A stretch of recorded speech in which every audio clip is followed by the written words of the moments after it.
Shalom a todos, estamos antes do dia sagrado Yom Kippurim, o dia do perdão. É verdade, um dia tão especial, dias tão especiais entre Rosh Hashanah e Yom Kippur. Hoje eu quero destacar um ponto bem importante e a gente vai tentar analisar sobre a reza de Mincha desse dia, a reza da tarde. Essa reza da tarde temos uma leitura da Torá, que a gente está lendo sobre tudo que tem a ver com adultério, sobre a proibição de casar, de estar com mulheres que são proibidas pela pessoa. Então todo esse trecho é lido na reza da tarde de Yom Kippurim, desse dia.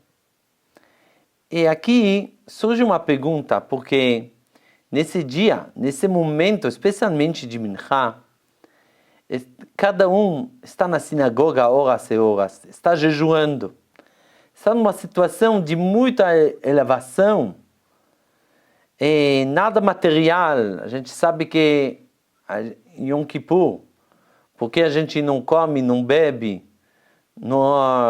todas essas coisas que são proibidas, não é por causa que a gente é triste, como o Tisha B'Av, o dia da destruição do Bet HaMikdash. Yom Kippur é um dia feliz, mas mesmo assim a gente não come, não bebe, tudo isso, e o motivo é porque a gente é como anjos. Nesse dia, como não somos como seres humanos que comem, então a gente está ligado com o espiritual, totalmente. E quando chega esse trecho para ler na Torá, a pessoa se sente assim, incomodados. O que a gente está lendo agora? Toda essa parte que tem a ver com prazeres do corpo, parece bem longe da realidade do momento. Por isso, precisamos analisar por que é lido exatamente esse trecho. Podemos entender de manhã, a gente está lendo sobre todo o serviço do Kohen Gadol, nesse dia, combina 100%. Mas em Mincha, ler sobre esses assuntos de homens, mulheres proibidas, tudo isso parece que não combina. Essa é a primeira pergunta. A segunda pergunta, mesmo a parte da Haftarah. A Haftarah é uma parte que lendo depois da leitura da Torá, que vem da parte dos profetas. A gente está lendo um livro inteiro da Bíblia, chama Jonas, e lá está escrito a famosa história, que Hashem falou para ele, era uma profeta, Jonas. Então Hashem falou para ele, vai para essa cidade de Nínive, vai lá e repreender essas pessoas, fala para eles se eles não vão fazer chuva, então essa cidade vai ser destruída. E Yoná, certo? Que é Jonas, certo? Yoná, ele decide que ele não vai, que tinha medo que se essa cidade, tantas pessoas perversas vão fazer chuva, isso que vai depois fazer que Hashem vai ficar bravo sobre o povo dele, que eles não fazem chuva. Então ele decide fugir de Hashem, vai no barco começa uma tempestade, ele fala para eles, me joga no mar, depois vai dentro da baleia, vai dentro do peixe, e tudo isso depois, no final, ele acabou ser trazido para a terra seca. Ele vai lá na cidade de Nínive repreender essas pessoas fazem chuva. E no final, a famosa história com esse tipo de planta, que Yoná gostou muito dessa planta que dava para ele muita sombra, e no final essa planta secou totalmente, ele ficou muito mal por causa disso, e Hashem falou para ele, era difícil para você por que eu tenho piedade sobre essa cidade de Nínive? Você tinha piedade para uma planta. Eu não vou ter piedade sobre uma cidade inteira que tem lá crianças e tudo isso. Então, claro que eu vou ter piedade e vou aceitar a chuva deles. Então, rapidamente, mais ou menos, é o livro de Yoná. Mas é muito longo essa Haftarah. A gente está lendo muito. E minha pergunta hoje, para que precisava de tudo?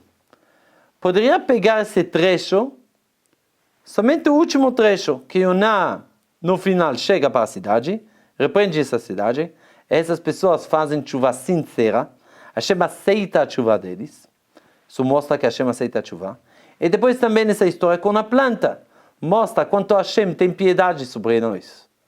E fala, Yoná, se você tem piedade sobre uma planta, que um dia está aqui, depois não está aqui, não vou ter piedade sobre as pessoas. Então era perfeito de começar o trecho da Haftarah a partir daqui.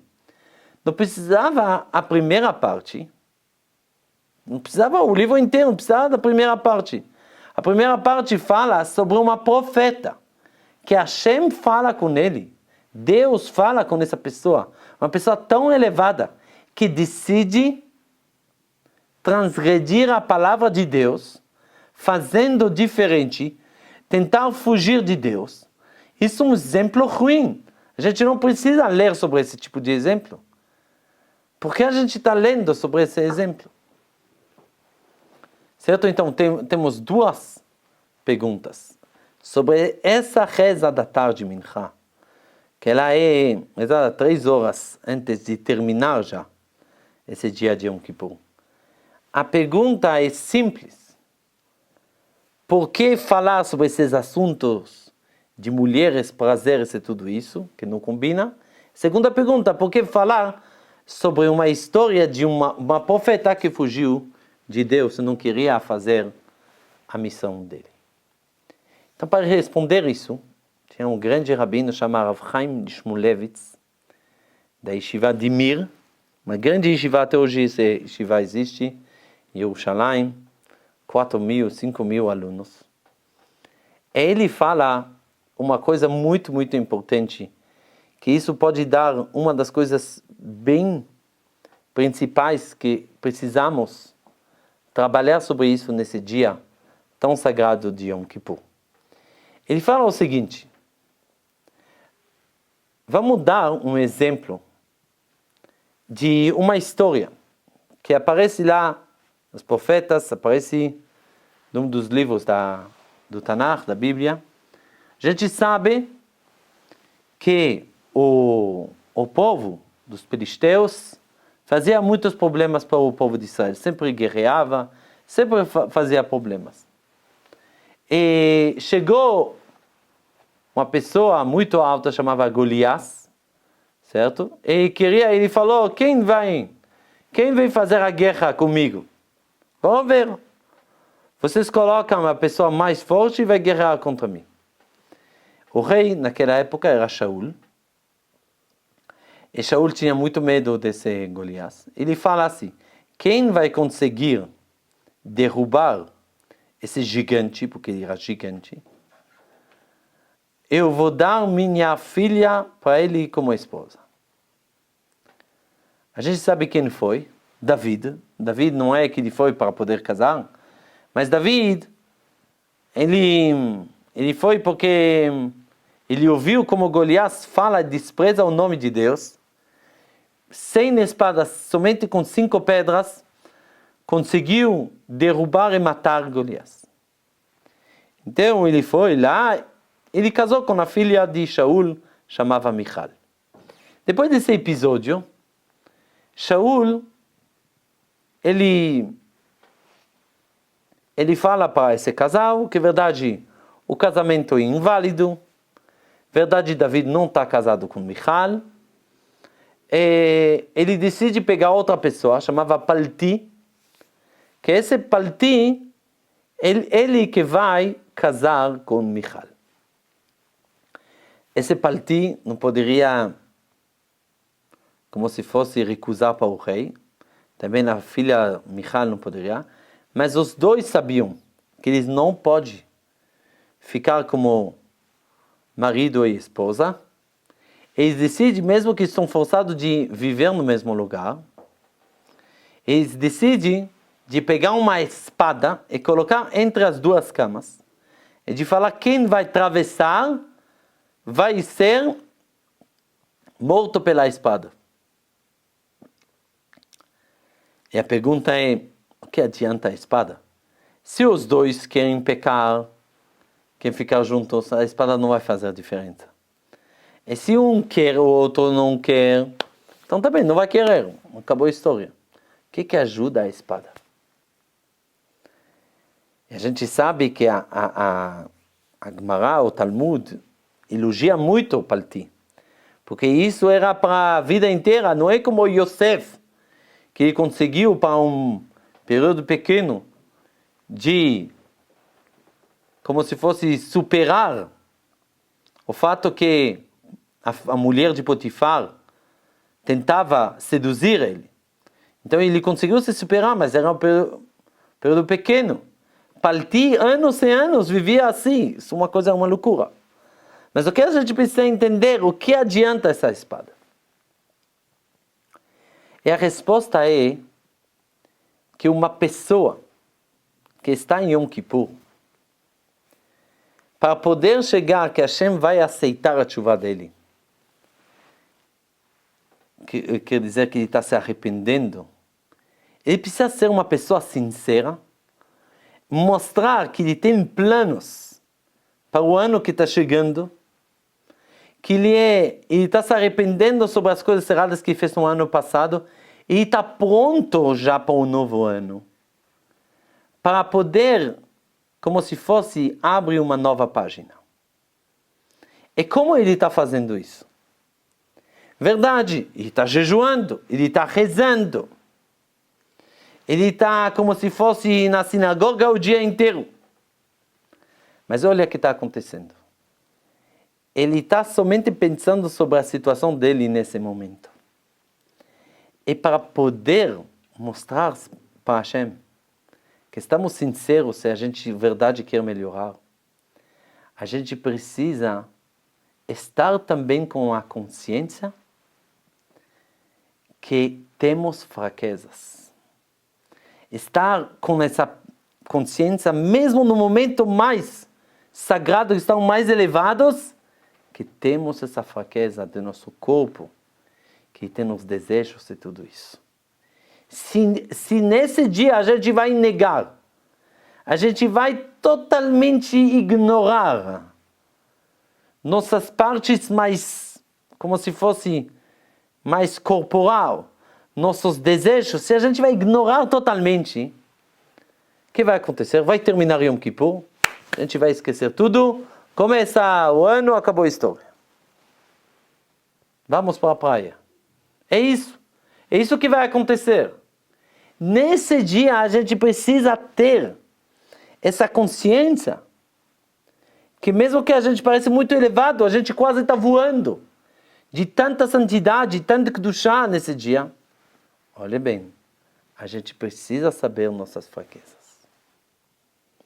Esse no dia de Yom Kippur, a gente está lendo sobre essas proibições. As mulheres, quem pode casar, quem não pode casar. Quem é proibido. Por quê? Para falar para a pessoa, cada pessoa ele fala para si mesmo, eu tenho minhas fraquezas. Eu sou pronto para admitir minhas fraquezas. Eu sou pronto de receber sobre mim, como se fosse, chama Kabbalah em hebraico, receber uma coisa que eu vou fazer para se afastar dessas coisas proibidas. E também na história de Yoná, mesmo que todos nós parecem como anjos nesse dia, mesmo pessoas tão elevadas como uma profeta chamava Yoná, acabou pecando. Uma pessoa precisa ter cuidado. Onde a gente está vendo isso? A Gemara conta sobre o filho de Rabi Shimon Bar Yochai, Rabi Elazar. Ele estudou muito na Yeshiva. E depois estava andando com o burro dele, estava tão feliz, passeando. Mas nesse momento, chegou essa coisa da arrogância, eu sou muito bom, sou perfeito. E aí, ele viu na frente dele uma pessoa que era um pouco feio. Ele falou de uma maneira errada com ele. Falou, olha, todo mundo é feio como você. Parece estranho que um rabino vai falar disso. Mas a gente precisa saber. Até que o Rabi Elazar, claro, ele pediu desculpa, fez chuva, tudo isso. Mas qualquer pessoa, mesmo que acha que é mais elevada, para não cair, precisa ter cuidado de ter essa arrogância de se sentir tão bem. Sempre, como está escrito, vechatati negdi tamid. Minhas fraquezas estão na frente de mim. Eu vou ter cuidado, não vou ir desse lugar. Eu vou ter cuidado, estão na minha frente. Em outras palavras, no dia de Yom Kippur é importante de, como se fosse, de se preparar para um dia depois de Yom Kippur. Se a gente está totalmente nessa, como se fosse nesse filme, nessa história de Yom Kippur, sinagoga, todo mundo em branco, todo certo, todo mundo cantando, todo mundo pedindo, todo mundo chorando, só nessa atmosfera, então não tem como fazer. A pessoa depois de Yom Kippur vai virar a página, vai falar o que era, agora ele vai voltar para as coisas dele. Para poder de verdade começar uma coisa, precisa saber nossas fraquezas.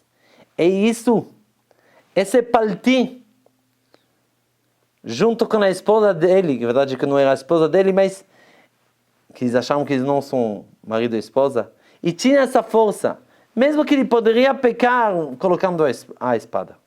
Mas o que ele fez? No momento que ele estava firme, quando ele colocou a espada, ele falou, eu posso cair, eu estou sabendo disso.